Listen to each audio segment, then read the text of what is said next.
ఎవడు తన స్నేహితులను దోపు సొమ్ముగా ఇచ్చునో వాని పిల్లల కన్నులు క్షీణించును. చూడండి, పెద్దలు చేసిన పాపాలు పిల్లల పాలిట శాపాలు అవుతాయి. జాగ్రత్త. ఈ రోజుకు మనం పాపం చేసి నెట్టుకుపోవచ్చు.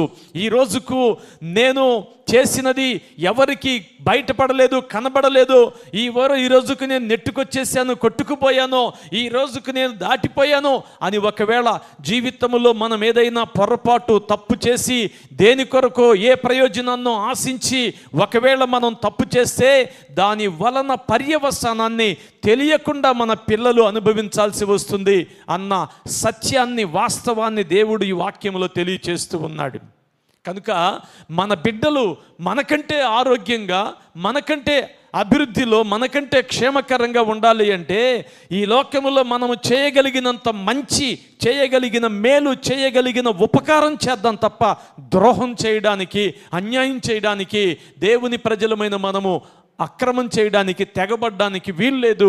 దాని పర్యవసానం మన పిల్లలు కోస్తారు. దాని విషయమై ఇప్పటికే అనేక మంది దాని విషయమై చింతిస్తూ ఉన్నవారు లేకపోలేదు ఈ చరిత్రలో. దావీదు చేసిన పాపమును బట్టి అతని కుమారుడు పాపిగా మారాడు. దేవుడే చెప్పాడు, నీ వలన నీ సంతానము శపించబడుతుంది.